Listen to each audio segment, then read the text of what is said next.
Sergeant Cade's voice cut through the dry desert air, sharp and arrogant, as he gestured with a gloved hand.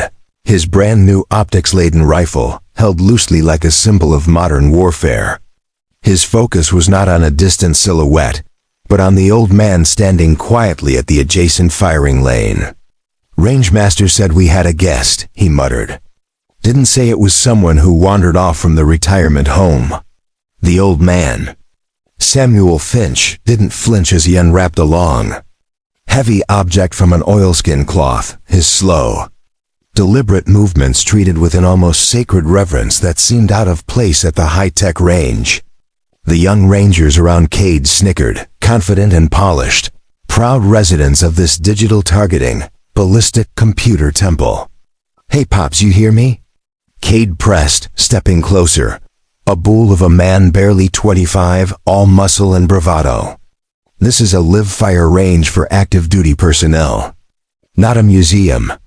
Samuel finished unwrapping a massive long-barreled Magnum revolver. Its bluing worn soft gray in 100 places.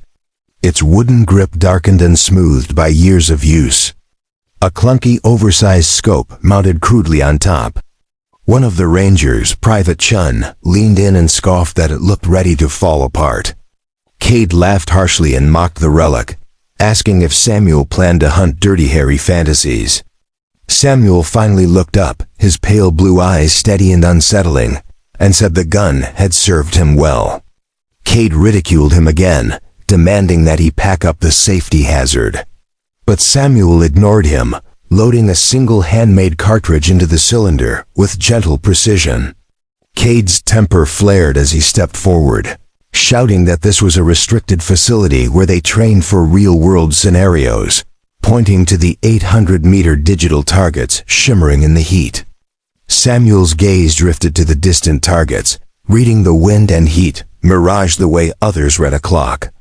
The feel of the worn grip unlocked memories.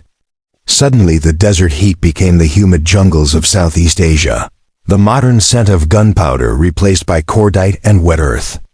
He was 24 again, lying in thick mud with rain plastering his hair, 2 of his men down and pinned by a ghostly sniper firing from a crumbling stone tower at an impossible distance. Every movement drew another terrifyingly accurate shot. Their own sniper was wounded, and all they had left was Samuel and the Magnum. His commander's desperate whisper crackled over the radio. "Can you do it? Can you make that shot?" Samuel had looked at the same Magnum now resting on the shooting bench. Standard issue. It was a custom piece, a prototype built for a purpose no one ever believed would be necessary. He had cradled it, felt the weight, and whispered back, "I can try." "Try what, Grandpa? Trying to remember your own name?" Cade's voice snapped him back to the present. The sergeant's patience had evaporated. "That's it. I'm calling the base commander. You're done here." Samuel's hand rested on the Magnum's grip. "They were given to me," he said quietly but firmly, answering a question Cade hadn't asked. "The scratches." He traced a deep gouge near the trigger guard. "That one was from a rock fall in the mountains. Saved my life. This one," he touched a small nick on the barrel, "was shrapnel." Cade rolled his eyes. "Save the war stories. We've all got 'em." He pulled out his radio, but before he could press the button, Samuel spoke again. "What's the furthest target you have?" The question was so unexpected, so calm, that it stopped Cade in his tracks. He stared at the old man, disbelief flickering in his eyes. "What target?" "The furthest one." Cade smirked and decided to play along. He pointed to a display showing the range layout. "See that red flag way out there? The one you can't even see without a 20-power scope." He tapped the screen. "That's the 1,800-meter marker. It's for the .5 OCAL boys. A handgun round would start falling out of the sky before it got halfway there. Bullet drop would be over 300 feet. It's physically impossible." Samuel nodded slowly, eyes on the distant point. "Set up a standard silhouette target there." The rangers stared, stunned. Even Private Chun, who'd felt sympathy for the old man, thought he'd finally lost it. This wasn't confidence, it was madness. Cade laughed, loud and throaty. You want to shoot at 1,800 meters? With that? He slapped his thigh, tears of laughter in his eyes. Fine, I'll play your little game. You want to embarrass yourself? Be my guest. He barked into his cums. Tech, put a man-sized silhouette on the 1,800-meter mark. Yeah, you heard me. For the old-timer, he thinks his six-shooter can reach it. Static crackled, then a confused reply. Sergeant, that's not possible with a handgun. Just do it, Cade ordered. Moments later, the downrange camera zoomed in on a tiny white shape being raised in the distance, barely a pixel. The Rangers gathered, mockery shifting to curiosity. Private Chun held his breath, a strange mix of dread and anticipation washing over him. There was something in the old man's stillness, a calm that defied logic. Samuel paid them no attention. His world had shrunk to himself, the bench, the gun, and a point in space over a mile away. He picked up the Magnum, felt it settle into his hand like an extension of his body, checked the custom scope, and adjusted a dial that wasn't windage or elevation, something no one else understood. He stood with perfect balance and raised the barrel skyward at an absurd angle. Cade snorted. What are you doing, shooting at the moon? You have to aim at the target, Pops. Samuel didn't answer. He listened to the wind, felt the Earth's rotation, calculated instinctively with a mind forged by a lifetime of experience. His eyes closed for a moment as memories surged, the jungle tower, the rain, the impossible shot. He hadn't aimed at the sniper. He'd aimed at a point in the sky above him, calculating wind, humidity, Earth spin, and the heavy grain of his hand-loaded bullet. The trigger had broken clean, the Magnum roared, and 5 seconds later, stone dust puffed from the distant tower silence after salvation. He opened his eyes, clear and sharp, drew a deep breath, and exhaled halfway. His finger tightened. The universe fell silent pressure, brake, waiting. The Magnum roared with a thunderous boom that shook the ground, recoil snapping the barrel upward before settling smoothly in Samuel's hands. The casing pinged on the concrete. Silence followed. All eyes turned to the monitor showing the distant target.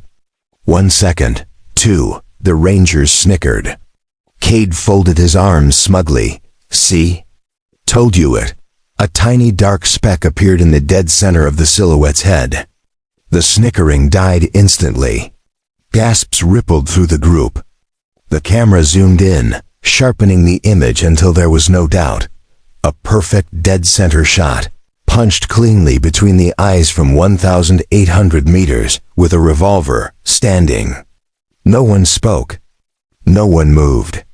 The only sound was the wind whistling softly across. The range and the faint, tiny echo of the impact finally reached them from across the desert. The young Rangers looked from the screen to the old man, their faces a mixture of shock, disbelief, and a dawning, terrifying respect. They weren't just looking at an old man anymore. They were looking at a legend. Sergeant Cade's jaw was slack, his face pale beneath his tan. All arrogance and swagger sandblasted away by that single impossible shot. He stared at the smoking Magnum in Samuel's hand, then at the old man's calm, steady eyes, and felt cold dread creeping up his spine. He hadn't just been wrong, he had been blasphemous. How? Cade whispered. How is that possible? Before Samuel could answer, the crunch of tires on gravel announced the arrival of a vehicle. A black command car pulled up, and a full-bird colonel stepped out, his posture radiating authority. He surveyed the scene-stunned Rangers, the pale sergeant, and Samuel Finch calmly reloading his revolver. The colonel's eyes locked on Samuel with profound respect. He walked past the saluting Rangers without acknowledgement, focused entirely on the old man.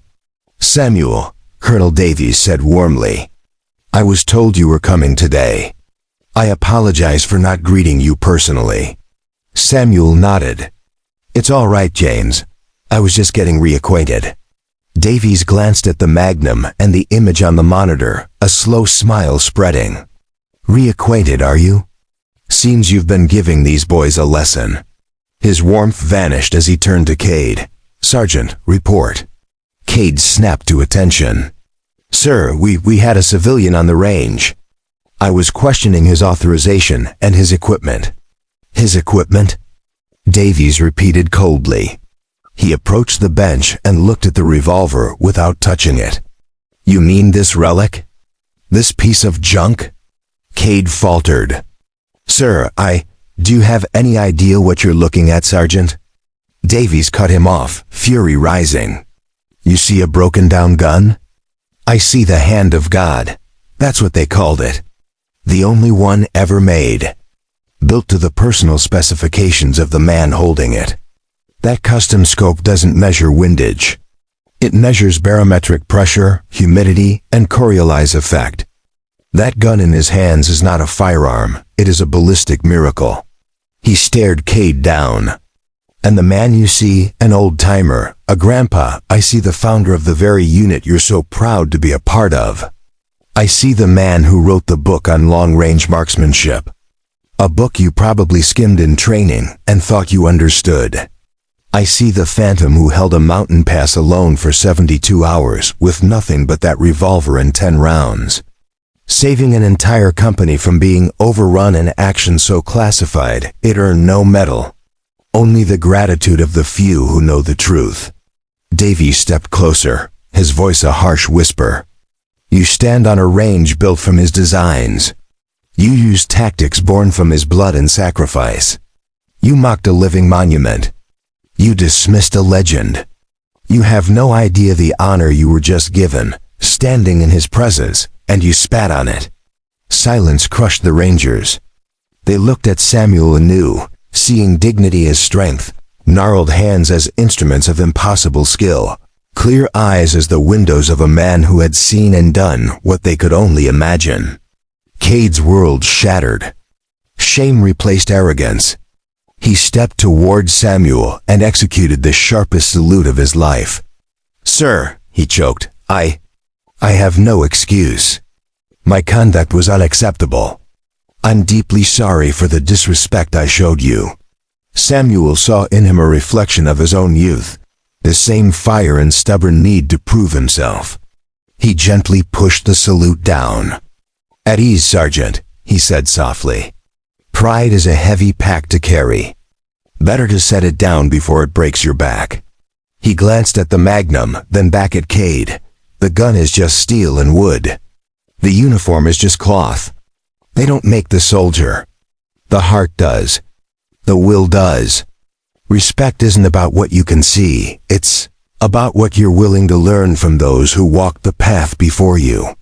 He picked up the warm shell casing and pressed it into Cade's palm. "Remember this, not the shot. Remember what you felt when you thought I was nothing. That feeling is a better teacher than any target." Cade stared at the casing as if it were sacred, learning more in that moment than in all his formal training. As Colonel Davies escorted Samuel to the car, the old veteran paused and looked back at the stunned Rangers. "Keep your aim true," he said with a faint smile. "But keep your judgment truer." They watched him go, transformed, surrounded by the most advanced weaponry on Earth, and realizing that true strength wasn't measured in technology or firepower, but in quiet dignity, unseen sacrifice, and the steady hand of a master who had long ago learned there was nothing left to prove. The silence that followed was no longer shock but deep, lasting reverence. Stories like this remind us that heroes don't always wear shining armor or announce themselves. They walk among us, quiet and unassuming, their greatness hidden behind wrinkles and worn-out jackets. They are the giants whose shoulders we stand on, and they ask for nothing in return.